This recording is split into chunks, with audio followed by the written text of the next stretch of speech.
Live from the world's capital markets, here are the latest financial headlines brought to you by News Factory. Hello and welcome to Monday's Daily Financial Review. Here's what's making the headlines in the markets today. The dollar-yen price remained largely unchanged in the last session.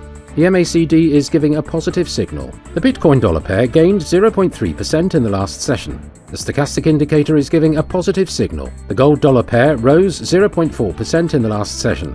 The CCI indicates an oversold market. The oil-dollar pair gained 1% in the last session, after rising as much as 1.7% during the session.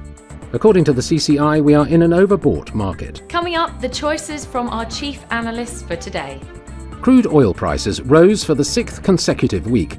OPEC's unchanged production policy and Saudi Arabia's extended production cut supported the rally. Japan is leaving China behind as Asia's two largest stock markets compete for investor capital, with the latter's prospects clouded by long-running concerns about economic growth and geopolitical tensions with the West. The South African rand rebounded against the dollar to end last week after the US currency fell on employment data.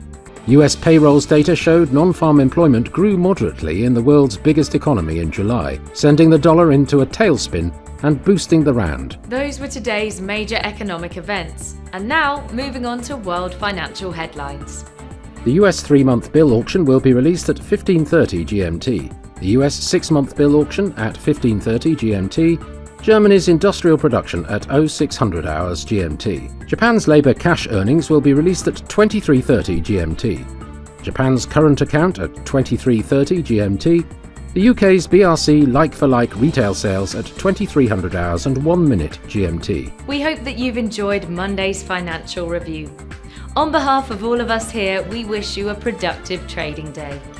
Be sure to join us tomorrow morning for the latest news and events from the financial markets.